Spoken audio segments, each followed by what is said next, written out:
During the production of the normal IS, the Joseph Stalin, the 390 Alpha Tier 7 heavy tank and water tanks, some dumb man accidentally put the turret on the back of the IS and then said, "No, comrade, is new design." Introducing the ISM, M standing for Misfit. You still have 390 Alpha, you still have the IS turret even though they took the cupola off.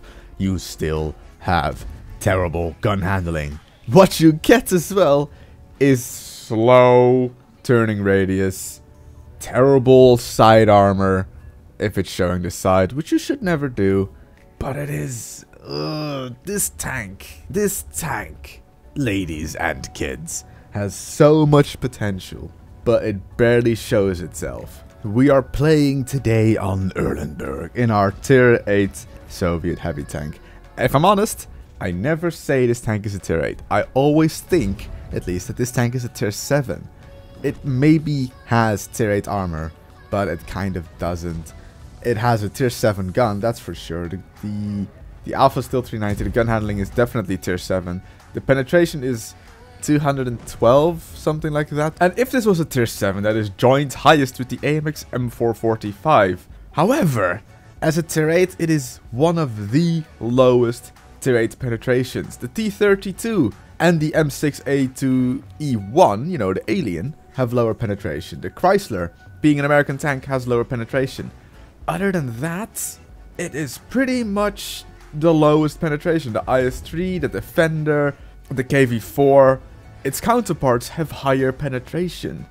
The French tanks, pretty much all of them, if not all of them, have higher penetration. So this is one of the lowest penetration tanks, which means that you cannot really fight long range because the penetration will drop off too much to even just pen tanks. So now looking at the gun, low accuracy, low penetration, high alpha, it's a brawler. It's a heavy tank. It's a brawler. The DPM is not even that terrible, 2400 with rammer and vent. Its top speed 35 kilometers an hour. If you look at the armor, 130 millimeters of hull armor, 250 on the turret. Good enough for Tier 8, decent at Tier 9, absolutely atrocious at Tier 10. Not even kidding. In Tier 10 matches, the ISM is just not good. If I have the choice between an IS-3 and an ISM in a Tier 10 game, I choose the IS-3 10 out of 10 times. The ISM has the potential, but it just won't show it. The traverse speed on this tank. Ooh. The 268 version 4 and the ISM have one thing in common, and that is that the traverse speed is that of a boat. It doesn't turn. Straight lines is what you have to do in this tank. Just beeline it to the enemy, get killed, play your next game in a much better tank. And yet I don't hate it. I don't hate my ISM. I don't enjoy it, right? It's not a tank that I would keep and play every single day just because it gives me this massive throbbing EP. No, it is kind of the case with the M103, although I did dislike my M103. I knew how to play it. And the same with the ISM. Just don't show the lower plate. And if you can, when you're side scraping, don't show the front corner of your tank. And then when you're in the Tier 10 game, wiggle. Wiggle a lot, because enemy tanks would just shoot you in the front of the turret and pen, I'd say 7 out of 10 shots. Yes, actually, now you're going to say it in the comment section. This is the stock turret on the ISM. We still have that huge IS cupola, literally the Tier 7 turret on a Tier 8 tank. And that cupola is incredibly frustrating to have on the ISM. Without the cupola, this tank is decent, at best, in close range. Because if you're top tier, not a lot of enemies can pen you because they have to aim so much down on your lower plate that they pretty much increase the angle of the arm by shooting your lower plate. The front of your turret is really good. The ISM on close range in the top tier game is good if it's a city map, not if it's Sand River or Prokhorovka. Then you might as well strip naked and, well, go sit on a cactus, because that's much better to do than playing an ISM in an open map. So what about Erlenberg? Well, the ISM is a bit shit on Erlenberg. I was lucky that for some reason the enemy team went so aggressive onto this flank, and I was lucky that they didn't pen more shots thinking about it. In the beginning, the very first shot I took from the M103 just penned the front of my turret, and that will happen more than just once playing the ISM. That will happen all of the times. Even with the top turrets, they will just pen the front. and they will just laugh at you as they do it again. As I'm struggling to pen them. Because like I said, 212 millimeters of penetration is not good. Well, alright, I'll just fire premium. Yeah, well, the premium still isn't good. It's 240 millimeters of penetration, APCR. 240. That is severely disappointing, especially if we want to compare it to the IS-3, which is 265. The Defender also carries 265. And then you have the KV-4 with 289 millimeters of penetration. So why does the ISM get literally dick slapped in the gun department? With the Object 705A, you continue with the same gun. Then you get 122mm BL13 with 440 Alpha, which I'd say compares a lot to the 257, maybe the T10. Its penetration is 248, 315 with premium, which is good. It's very good premium pen on that tank. So the gun problems pretty much end with the Object 705, except for that it is a very, very inaccurate tank with very long aim time. But those issues kind of get resolved with the Object 705A at tier 10, which is still a good tank. I mean, you're gonna see it later on today. Maybe it will be released by the moment you finish watching this video. Who knows when I'm going to release that video. I mean, I'm going to release it today, but you know what else is going to be released today? You know what else? Patch 1.0, the new maps are here, they're finally here, they're looking pretty, they're looking fancy, they're looking swanky, they're looking shiny, they're everything of the earlier mentioned. So this is an outdated video. Yeah, this video is outdated by the time it comes out. That's weird to think about. Man, you're gonna be disappointed tomorrow with more outdated footage. The last one. Tomorrow is the last game on the old maps that I have pre-recorded. Other than that is marking mission videos. You better like them because I've put effort into them. No, but pretty much starting tomorrow I'll start recording new marking mission videos. And they'll be good, I hope. Or I fail miserably every single time. And what you see here is a 1v1 battle, both firing armor piercing at each other. Enemy ISM versus me. I get the first penning shot off. He fired first, so that means he has to reload on me. He's coming over again to try and shoot me in my lower plate. He fires, and he pens this shot. I have a chance. Lower plate, again it hits. The reason I am penning my shots easier than he is because I'm aiming up at his lower plate, and he's aiming down at my lower plate, which means that he is having a much harder time trying to penetrate the shots. Me, on the other hand, the way that he's angling means that I don't really need APCR ever. It's just easy pens for me. Erlenberg. It's been changed. Hope it's for the better.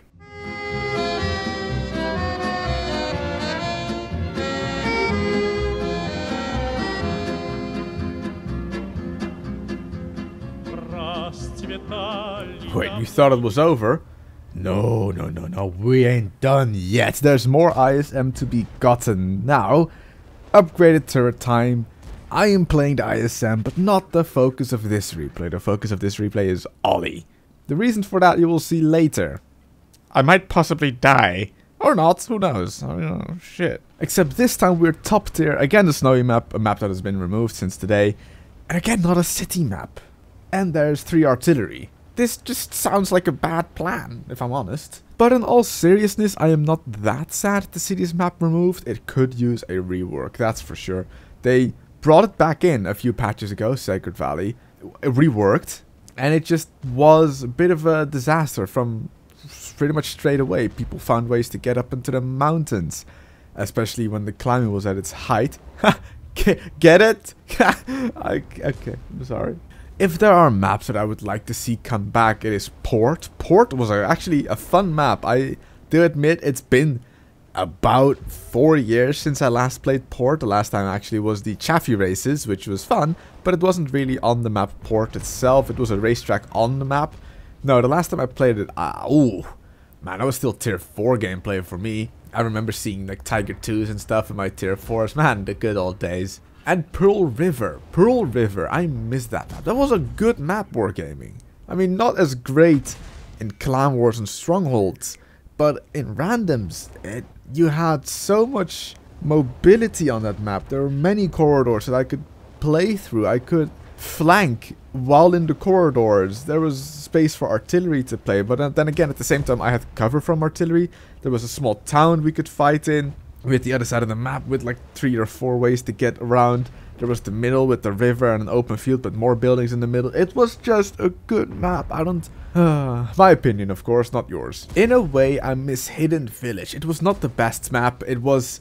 1/3 of the map was pretty much just a mountain you could not get on. But it had something. It wasn't particularly a nice map to play in, but it was a nice looking map. And I don't really miss it if I'm honest. Dragon Ridge, have never played that higher than tier 2. Was removed in patch 8.4. That's how long ago it was actually. Comorin, hated that map. Don't bring it back, Wargaming. Just don't. Northwest. I didn't hate Northwest. I don't have a memory of me complaining about Northwest. If you don't know what Northwest is, it's a map removed in patch 9.7. That's like a year or 2 ago already, like by now. But apparently it was imbalanced. I cannot... Well, the northern team had a bit of a favor. Yes, it was favorable for them. But it wasn't that bad. And then you have, of course, Severogorsk and South Coast. I liked South Coast, and there's an easy way to fix that map, but Wargaming doesn't seem to realize how. And that would be too much time for me to explain. And Severogorsk, no, I never liked that. No, this map game doesn't look too swanky, does it? I mean, we're slowly losing our artillery.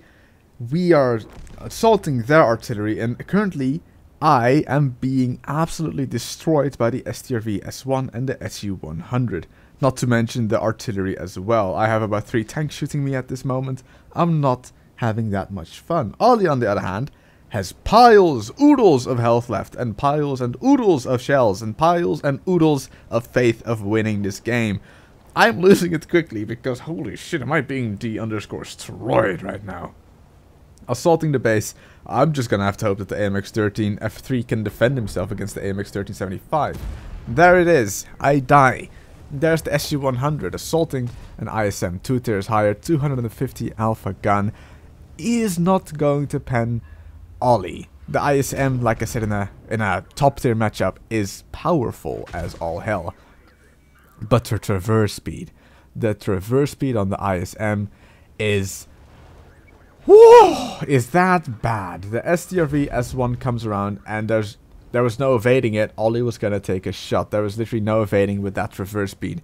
The side profile of the ISM is not small either.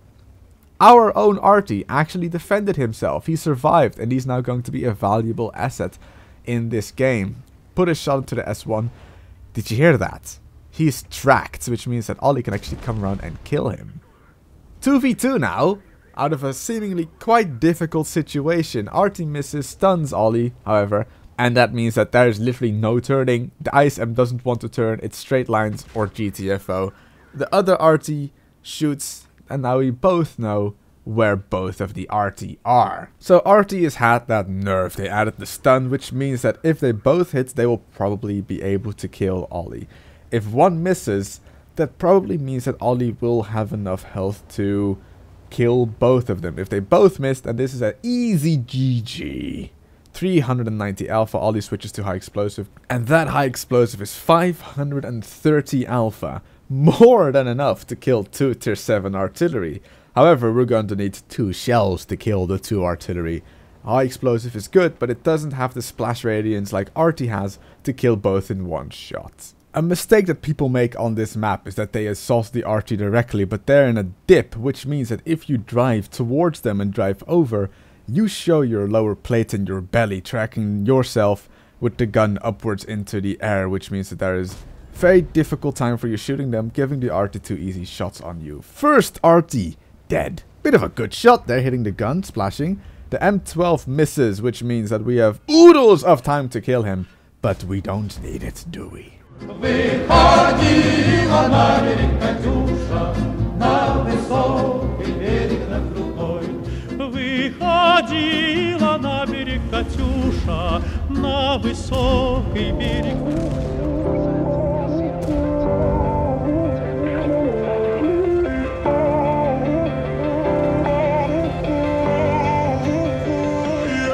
Help me!